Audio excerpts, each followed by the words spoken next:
Hey folks, today's topic is Captain's Philosophy 101, an introduction to the Skills That Scale program. I am Coach Jason. I'm the general manager of the Captain's Baseball Club, and I will be presenting this training. So let's jump right into it. So our three main topics of discussion, our takeaways for today are youth sports retention numbers. We're going to introduce the Skills That Scale program, tell you what that's all about, and we're going to talk about how the Captain's program implements Skills That Scale. So let's jump right into youth sports retention. What do these numbers mean? Okay, so there was a research study called Project Play that was done by the Aspen Institute of Research Initiative. It's an ongoing study. They've been studying youth sports participation numbers since 2016. And what they've done is they have compared the participation numbers for ages 6 through 12 and then come back later and compared it to participation numbers for ages 13 through 17 to see how many kids are still playing. So 6 through 12, let's look at that as like the elementary school age versus 13 through 17 is like junior high and high school or middle school, high school. So how many kids are playing sports in elementary school versus how many are playing after, right? And they look at this by retention for percentage, and we're going to talk about the big four sports. All right. And so when you look at the percentage, that's the percent of kids that are still playing sports after elementary school, basically.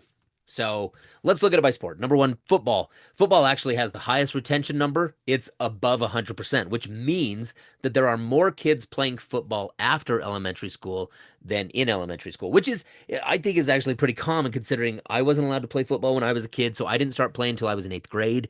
The two kids that I have, my two sons that played football, they both didn't start until one started in 7th grade, one started in 9th grade. And so, all three of my family members that played football, we all were in that, 112%. So we helped bring that average up. So that's the only one that has more kids playing after elementary school than during elementary school. Basketball is roughly 86%. And so when you look at the number of kids playing, whether it's rec, intramural, junior high, high school basketball, 86% that played 6 through 12 are still playing 13 through 17. Soccer drops off a little bit, 67%. But baseball is the big one here where we have the biggest drop. The lowest retention number in any of the big four sports is baseball, which is roughly 50% of the kids that are playing in elementary school are still playing after elementary school. And why is that? Why do half of youth baseball players quit after 6th grade? It's an interesting question, a discussion that I've had with many people. And I think what I agree with most, there's a lot of different theories, but the one that I prescribe to the most has to do with the field itself. The field dimensions and different things that change as you get older. Now, if you consider all the other sports, football, basketball, soccer, the field or the court that you're playing on as a 6th grader is very similar to the field or court that you're going to be playing on as a senior in high school. Right. But baseball is not the case. Now, all across the country, we have Little League. It's we're all familiar with the Little League World Series on ESPN, watching all these, 12-year-old kids playing competitive baseball and the field dimensions that they use. Little League, from ages 6 to 12 years old, you're playing on a field that has 60-foot bases and a 46-foot mound, which is shown on this field here. This is a field in Ogden City in Utah here, and this little square shows those 60-foot bases, what that area looks like of just the infield from base to base. Most fields at that age, up to 12U, if you watch the Little League World Series, they've got fences that are approximately 200 feet wide. So what that equates to is a field area, a playable area of 31,400 square feet. I mean, that's a decent area for kids up to 12 years old. But once you move from Little League, you move up to 13 years old, the field gets bigger. In fact, you would be playing on roughly the same size field as a 13-year-old that the professional baseballs play on. So the bases move back from 30-foot bases move back 30 feet from 60-foot bases to 90-foot bases. The mound moves back from 46 feet to 60 feet 6 inches. And so the infield gets bigger. But what really happens is, when we take away that 200-foot fence, we've got this big fence in the outfield, which shows us an area of 109,000 square feet. So it's a pretty significant increase in field space when you look at from 12 years old to 13 years old. And it's roughly 3.5 times more field that you've got to navigate. And what happens is, I had a kid that Coach Arby and I had a chance to take a team to Cooperstown last year. We had a kid that was hitting home runs, hitting multiple home runs, hitting big home runs, 225, 240-foot shots. Right, he goes into the fall, starts playing up on the bigger field dimensions in the fall, hits a moonshot that he thinks is a home run, and the center fielder ran in to catch the ball and get him out. It was pretty demoralizing, I'll admit. And that's one of the big impacts of the big field is that now we all know that baseball is a difficult sport. But as the field gets bigger, it becomes exponentially more difficult because it's harder to hit the ball further. If you're not hitting the ball far, it's hard to get on base. If your arm isn't strong enough, it's hard to make that throw across the diamond from third base to first base or from catcher to second base. The pitching, if you're throwing really hard at 45 or 50 feet on the mound, now you move back 10 to 15 feet, it gets a lot harder. And so the game gets much harder. Additionally, some of the strategies and skills that youth coaches teach at these younger ages don't guarantee success. In fact, some of them actively hurt us later on. Some of those things would be like sometimes in like 8U, 9U, 10U, we teach kids to take on ball three just to get on base because we know if you get on base, you're going to steal around, you're going to score. A lot of catchers aren't that experienced. We can steal a lot of bases. Now that you have to run 30 feet further, it's harder to steal at the older age. So just getting on base doesn't guarantee you that you're going to score. There's things that don't really translate up to that higher age. Because of that, when you were younger and you were dominating the game because the field was so small, it was a lot of fun. Now it gets more frustrating and kids just maybe aren't having as much fun as they used to, which makes them just want to quit and go do something else that they could have more fun doing. So that brings us to the skills that scale concept. What is skills that scale? Well, skills that scale is a book written by a gentleman named Deven Morgan, who is the director of youth baseball at Driveline Baseball Academy. This is a 350 page manual roughly. It's basically a textbook. We consider it our training manual that we use for the captain's baseball program. All of our head coaches have a copy of this book that they can study and refer to. It's a good reference manual on how to coach baseball and how to coach it the right way. This book was released in early 2024, so it's very new. We are one of the few programs in the country that have adopted and implemented this, and there's very few, even those that have taken some of the trainings that very few have adopted it to the level that we as captains are doing that.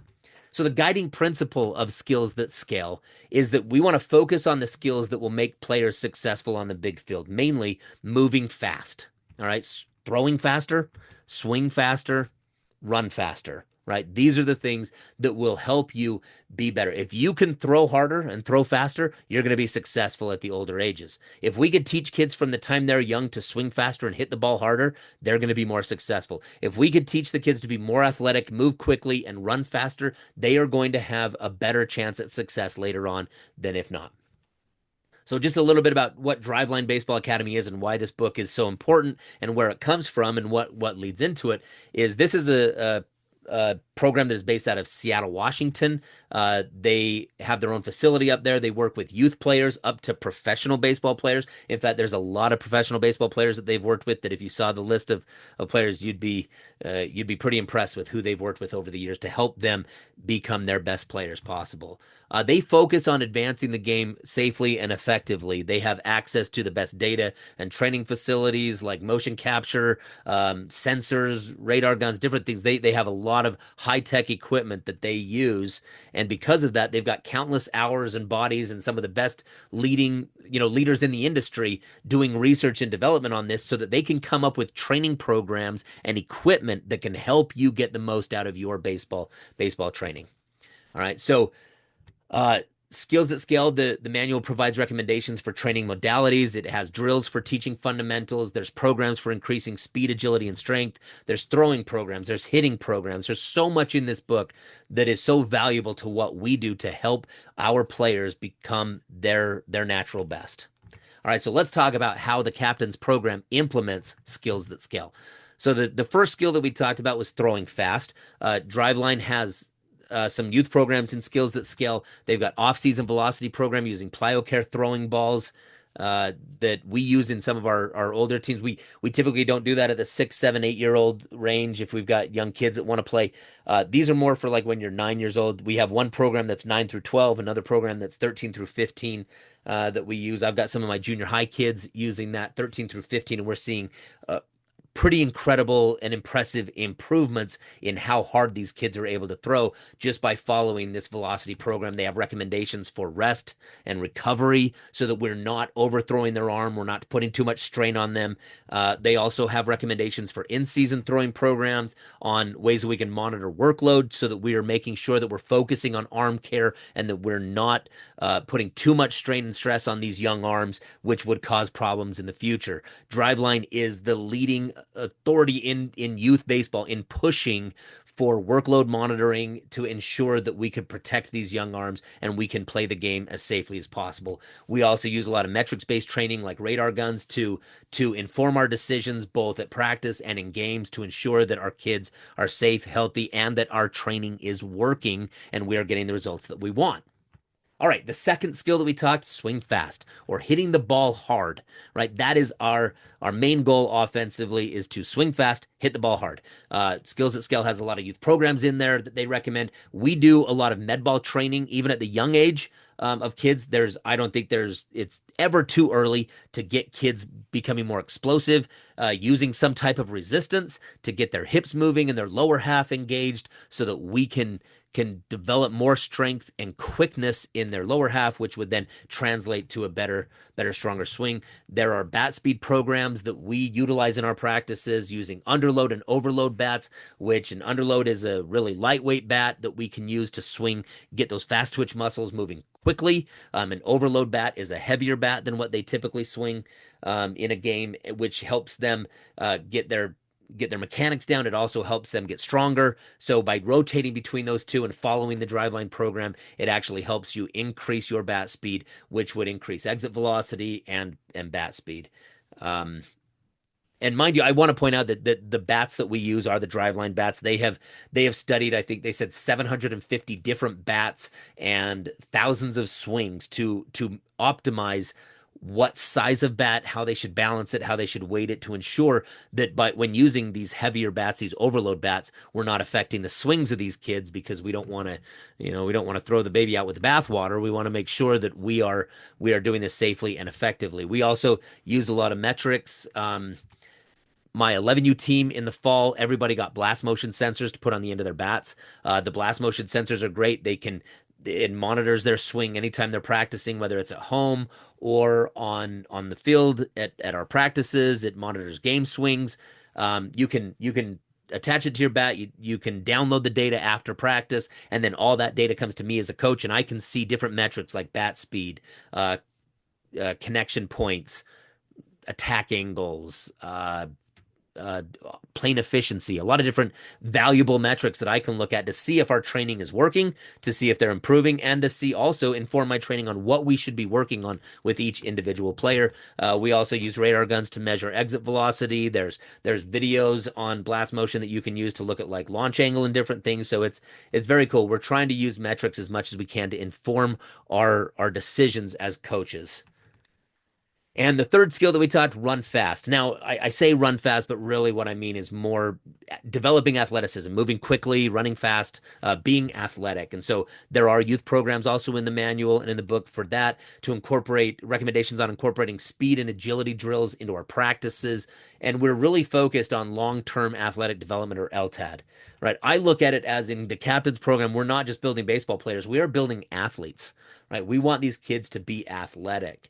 And so all of these skills, it all culminates into our practice planning. So I'm really proud of the work that we've done with some of the other coaches, as I've worked with coaches from the other teams and also my assistant coaches. And from my 12 years of experience of coaching competitively, we have extremely organized, efficient practices where there's really very little downtime, if any, and kids are constantly moving from station to station, from movement to movement, and we're really utilizing the time that we have to get the most out of our practices, right? We're also using tried and true drills. And when I say that, it's not just drills that they tell us in a book that we've never done. These are drills that that myself, my teams, my other assistant coaches, the coaches of the other teams, these are drills that we have been doing for years, that we have kind of weeded out the drills that don't necessarily work, some of these isolation drills, and we are using drills that do work, that we know work because we've seen them work. We have anecdotal evidence of that.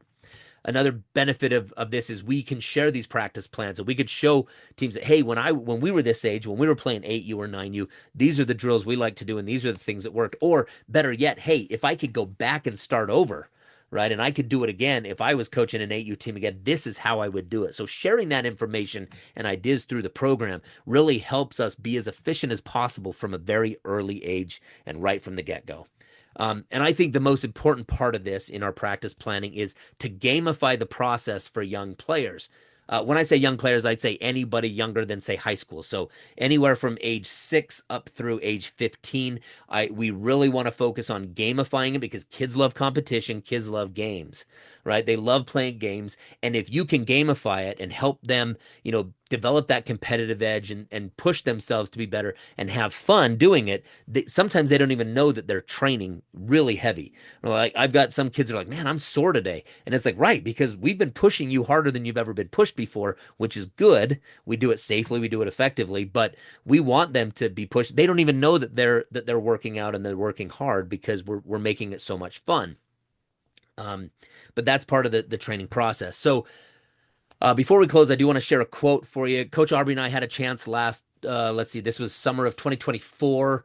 We had a chance to go to Cooperstown All-Star Village to take one of our teams there to compete. And each week, Cooperstown All-Star Village has a former player that comes and visits us. And our week just happened to be Coach Aubrey's all-time favorite player, her hero growing up. She was a big Baltimore Orioles fan. She grew up in Washington, D.C. area. And so we got to hear from Cal Ripken Jr. He came and spoke to us. The question was asked, what advice would you give to players and coaches today? And Mr. Ironman himself, Cal Ripken Jr., this was the quote that he said, and I transcribed it, and I wanted to share that with you so that you could see kind of why we focus more on the training aspect and the practice and getting our kids the skills they need to be successful, as opposed to playing way more games than like some teams tend to do. So this is what Cal Ripken Jr. said. Teams are playing a lot more games today than they used to. So players are much more game ready than in years past, but I don't see as much skill development. Players need to spend more time learning skills in practice. And if I had my druthers, I would cut a few games off the schedule and add more practices. And that's something that we've done at the Captains Program, what we try to do, and make the training fun and the skill development part of it just as fun as playing games. So the takeaways for today that we discussed, we talked about the youth sports retention numbers. We introduced the Skills That Scale program and gave you a high-level overview of that. And then we talked about how we as the Captains Program implement that Skills That Scale. All right, so for more information on this topic or any others, feel free to email me at captainsbaseballclub.com or visit our website, captainsballclub.com. Thanks again, and we'll see you folks on the field.